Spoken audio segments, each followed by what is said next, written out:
Olá pessoal, tudo bem com vocês? Sejam todos muito bem-vindos ao Clube dos Dividendos, que hoje vai ser muito mais clube macro, clube trader até de certa maneira, porque nesse vídeo aqui, pessoal, eu vou iniciar hoje dia 9 de junho, seja muito bem-vindo, eu sou Bruno Mazzoni. Vou iniciar o conteúdo de hoje um pouco diferente, né? E ao longo do vídeo, vocês vão perceber que as pautas são diferentes das convencionais aqui no canal, quando normalmente eu falo sobre uma análise de empresa, ou um tema que envolve muito mais o valor da companhia, os fundamentos, do que o preço. Hoje, a gente vai falar sobre correlação. Que correlação é essa? Commodities versus dólar, para embasar um conteúdo que vai ficar focado em força do dólar e também curva de juros americana, tá? Mas o papo principal é entregar lá no final um pouquinho do meu cenário para Ibovespa, e aí nós vamos falar sobre Ibovespa futuro, tá? Também o à vista, mas principalmente o futuro, tá? E também dólar, o nosso câmbio aqui, dólar futuro com pontos específicos. Por que eu vou separar essa janela aqui no Clube dos Dividendos para comentar sobre contratos futuros, pessoal, e mais para a ótica de quem faz trading também? Porque todos os dias, lá no canal da Conecta Investimentos, do meu amigo Gema, Guilherme Cunha, eu estou ao vivo fazendo live junto com ele, Gui, e também com a Ariane Benedito. Essa live aqui é para o pessoal da XP, da Invest Smart, e a gente comenta, né? Ele faz trading de dólar e de índice futuro, assim como ações também. Eu comento sobre os contratos futuros, faço análise e também faço análise de empresas. Então vocês que me conectam aqui no Clube dos Dividendos com razão que eu não tenho live, pois bem, até agosto eu faço live aqui com o Gui, tá? Lá no canal da Conecta Investimentos. Tá? Então vou deixar na descrição para vocês. Quem se interessar, amanhã, dia 10 de junho, estarei 8h45, tá? Analisando o mercado de futuros, commodities, cenário macroeconômico e também recebendo no chat, né, algumas questões sobre uma empresa específica ou outra, fazendo também análise da empresa sugerida. Tá? Então quem quiser fazer um engajamento aqui do canal e adicionar aí um morning call, uma live, dura geralmente 40 minutos a minha participação, fiquem à vontade. Quem tem o privilégio de 8h45 até as 10 horas ali aproximadamente, né, 9h40, participar com a gente. Vai estar na descrição o link do canal da Conecta, pessoal, é gratuito a live, tá? Então o comentário do vídeo de hoje vai ser muito para essa comunidade, tá? Que está posicionada em dólar, está posicionada em índice, passando um calor danado, tá? É por isso que será tático, mas eu falo também sobre o cenário macroeconômico que pode complementar, tá, todos os conteúdos aqui do Clube dos Dividendos que são mais direcionados numa empresa específica, né? Bom, disclaimer na tela, pessoal, eu sou o Bruno Mazzoni. Vídeo de hoje, então, um pouco diferente do convencional, mas todos os dias aqui no canal Clube dos Dividendos eu compartilho um tema específico, uma tese de investimento, uma análise de uma empresa. Se você tem alguma sugestão de uma empresa específica, deixe nos comentários.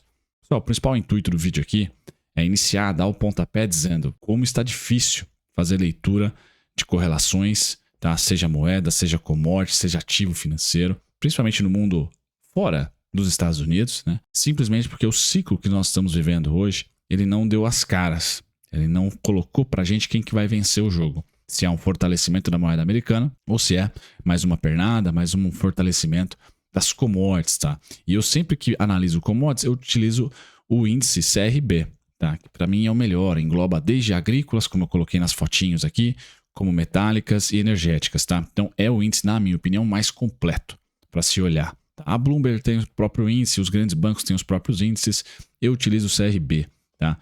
E assim, os índices vão ter mais ou menos o mesmo price action, tá? Uns com peso maior em uma commodity, outros em outra, mas na cesta, tá?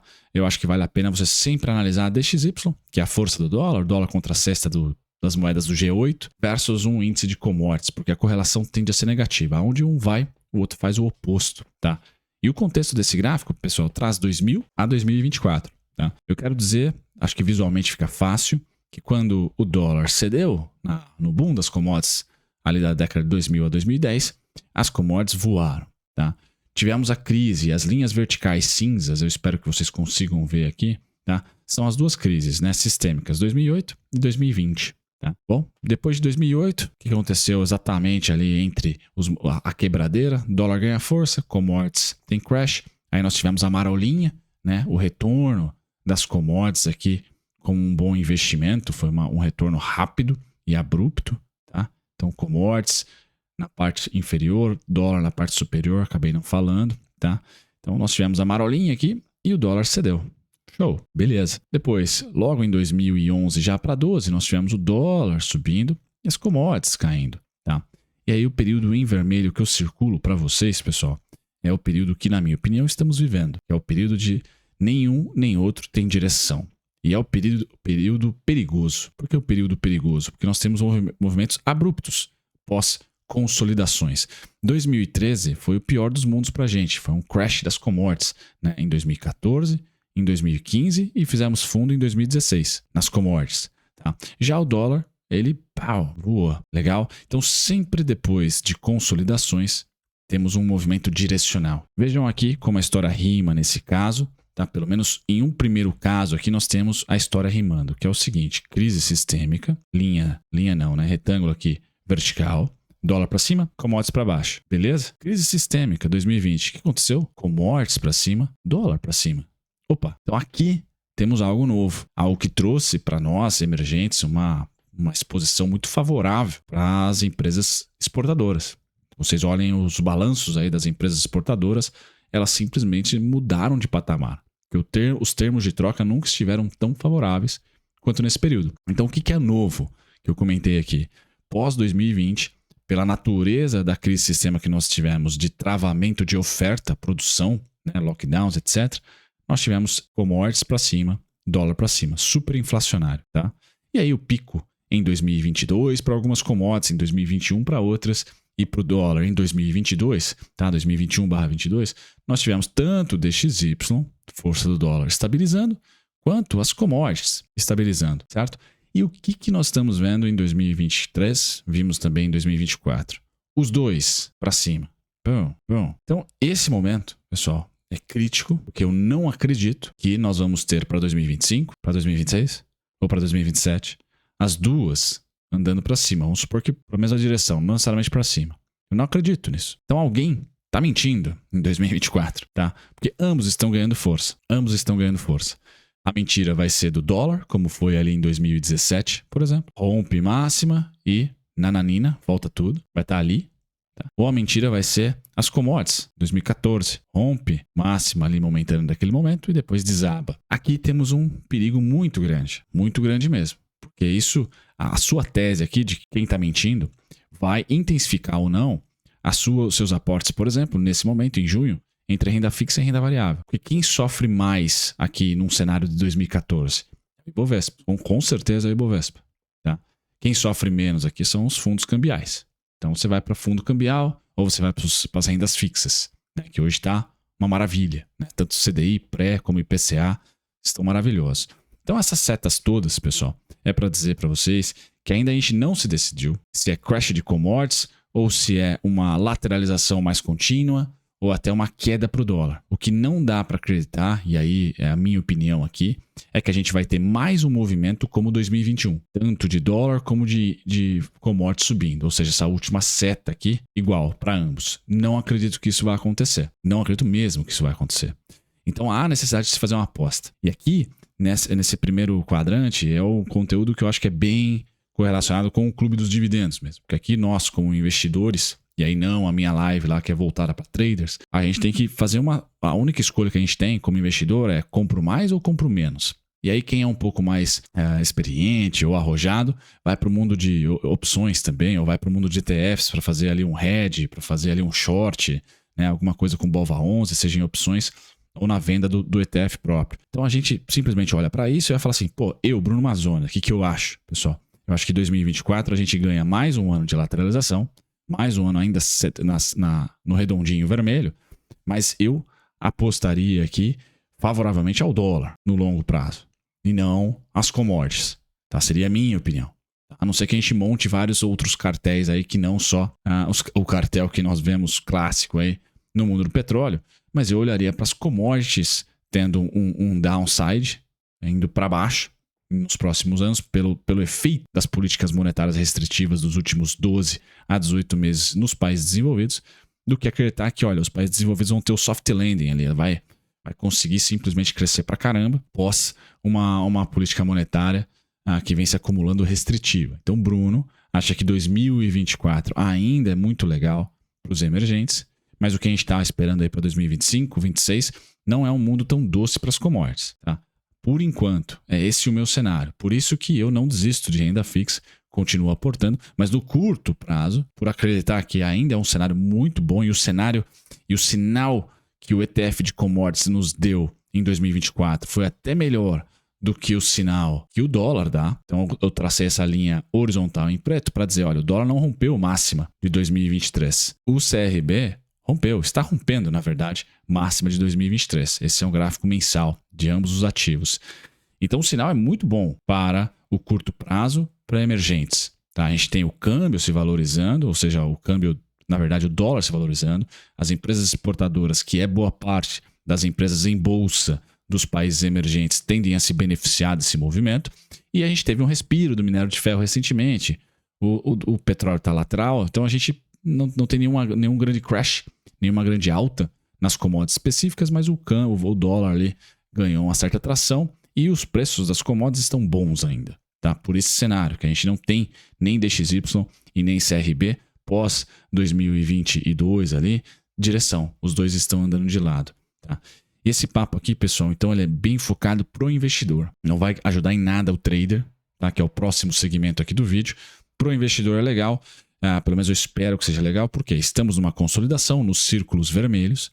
Pós-círculo vermelho, pessoal, a gente tem movimento forte, tá? Seja para cima ou de baixo, no dólar ou nas commodities. Eu, Bruno Mazzoni, acho que é dólar, tá? Simplesmente porque acredito que com as políticas monetárias apertadas que nós tivemos nos últimos 18 meses, como eu falei, nos países desenvolvidos, é natural de se esperar uma retração econômica. Isso bate nas commodities.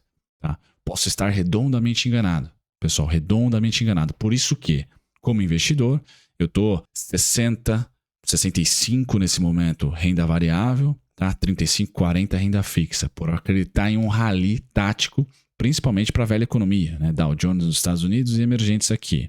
Tá? Porque estamos com um movimento bom de commodities. E China não vem decepcionando. Tá? Então a gente pode ter resquícios aí de atividade forte, inflação no mundo via commodities. Beleza, então eu aplico ali. Mas conforme a gente vai tendo a aproximação das eleições americanas, talvez dados fracos econômicos nos Estados Unidos comecem a acontecer devido à Fed Funds alta, eu já vou indo para o 50-50. Talvez eu termine o ano, tá? Mais posicionado em renda fixa do que renda variável. Tá? Nesse momento, até ali o período de agosto, tá? Eu vou apostar em renda variável. Tá?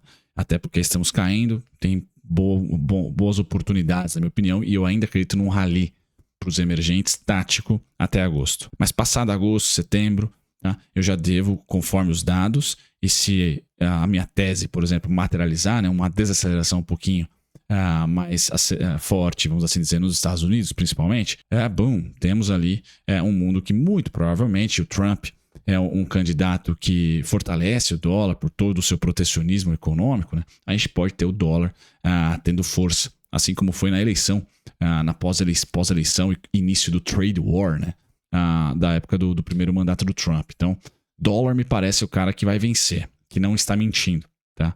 Mas eu posso estar redondamente enganado e a gente vai revisitando esse gráfico aqui, porque eu acho ele o mais legal para intensificar ou diminuir os aportes em renda fixa e renda variável. E também, se você gosta de fundo cambial também, na força do dólar, ou o ETF UP, né? UUP, você também pode apostar ali na força do dólar. Beleza, pessoal? Então aqui o papo de investidor fecha, tá?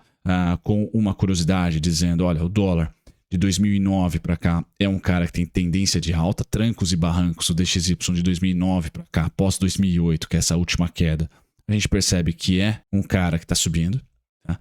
não caindo. Dentre o seu price action de 1985 para cá, vem se desvalorizando, sem dúvida nenhuma. Está muito próximo de uma resistência, que é lá os anos 2000. Todo o ciclo de commodities está explicado aqui pelo enfraquecimento do dólar. E depois de 2008, fortalecimento do mesmo. Então nós estamos realmente, pessoal, em um momento que dá para se apostar até numa super desvalorização do dólar. Super mesmo, né? Por price action aqui. Agora não sei e não dá para saber por ciclo econômico. Como a incerteza é grande, o cenário é difícil, a gente pode ter aceleração das economias por inteligência artificial e dane-se política monetária, a gente vai viver em um mundo de política neutra com crescimento bom. Então nem estagflação vai ser um crescimento bom, mesmo com políticas e com juros não mais próximos de zero e sim neutros. Pessoal, tem tese para tudo que é jeito. Por isso que o início desse vídeo é dinamizar, é intensificar mais renda variável, alguns setores específicos de renda variável no seu mundo de ações aí, ou intensificar câmbio, renda fixa. Esse foi, essa é o meu principal objetivo. O que dá calafrio, tá? O principal objetivo desses dois primeiros slides, né? O que me dá calafrio é esse gráfico aqui. De 1980 para cá, é a tendência dos rendimentos dos títulos americanos de 10 anos. Tá? E nós, via análise técnica, que vínhamos numa queda desde 1980 para cá, pessoal, tchau, perdemos essa queda porque na análise técnica rompemos um topo muito importante anterior, tá? Que foi esse aqui, 2018. Tá?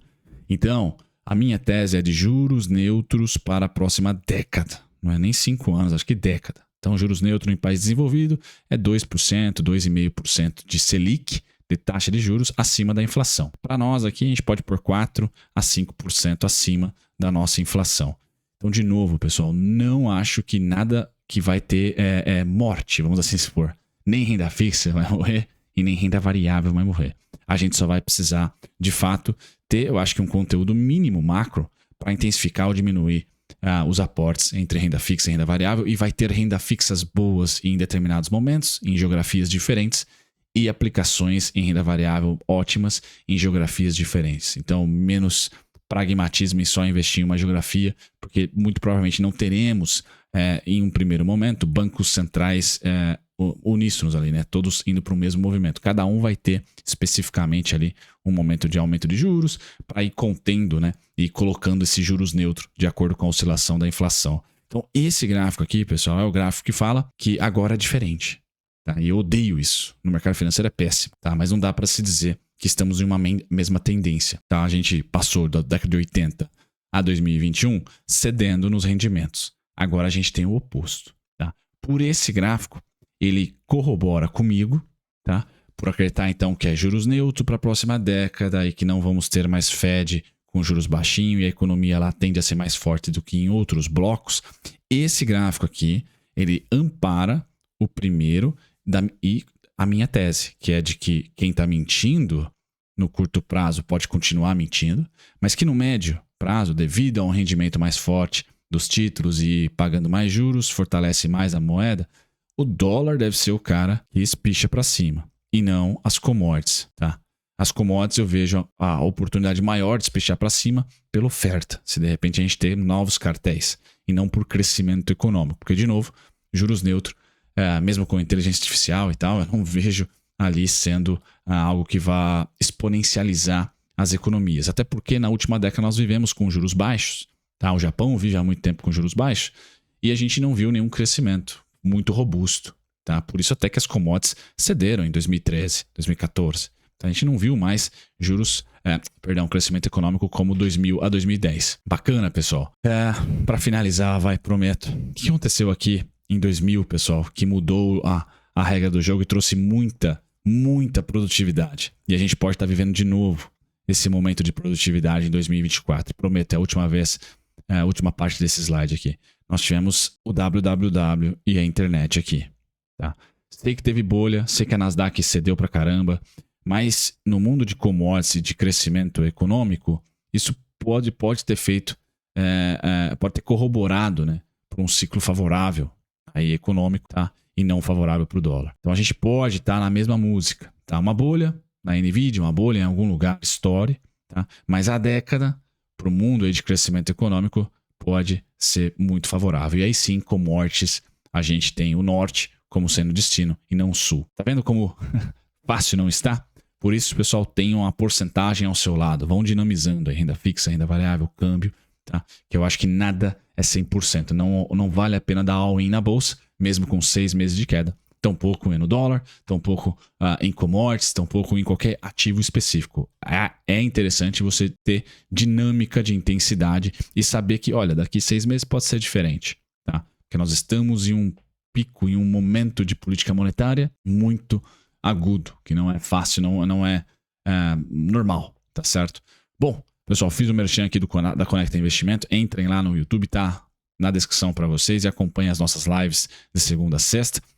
Agora o papo trader do vídeo, eu comento aqui principalmente sobre dolinha E o dólar, pessoal, para o mês, sendo preto no branco, tá? Temos aqui o 5,381, chegou muito próximo na sexta-feira. Então, tivemos ali, nem vou falar dos ruídos e tal, mas é para lá que vamos. Tá? Esse é o alvo. E para baixo, tá? Para o meu cenário do câmbio, é que ainda a gente mantém a consolidação. Tá? Então, bate da cabeçada aqui no 5,381, tá? E derrete para os 4,97. Tá certo? Então, esse é o trade, o cenário que eu tenho para o dólar. Tá? Dessa oscilação aqui. E aí sim, 2024, mais para o fim do ano, perto das eleições americanas, ou 2025, a gente tem o dólar ganhando o jogo. Tá? Porque a história de 2010 para cá nos conta dessa maneira. Então eu vou ainda me apoiar na história rima. Vou achar que 2024 a gente ainda dá cabeçada, não estoura a consolidação. Já estamos com sinais de estourar, tá? Mas ainda acredito que esse candle de junho não vai ser azul. Ele vai ser cinza. Tá? Ele vai ser baixista. Beleza? Pessoal, então esses são os dois extremos ali, 5,381. Não acho que vamos para o 5,462,5 e para o 5,545,5, mas são pontos importantes. Rompido ali, meu Deus, realmente dólar, eu não teria outra parada a não ser R$6, tá? Ali, esse ponto em vermelho é o ponto que segurou as PECs, praticamente isso, tá? O dólar não passou lá mesmo com PECs que literalmente arrombavam o fiscal. Para baixo, 4,973, 4,821, são os grandes pontos ali que nós temos de alvo para esse ano aqui. Então eu trabalho com esse cenário para o dólar. Péssimo momento para se comprar dólar, então. Tá certo? Seria a minha opinião. Beleza? Principalmente no curto prazo. No contrato futuro, indo para o gráfico diário, para quem acompanha, nós temos para a semana aqui, semana de inflação, 5,286,5, tá? Como suporte pré-CPI da quarta-feira, tá?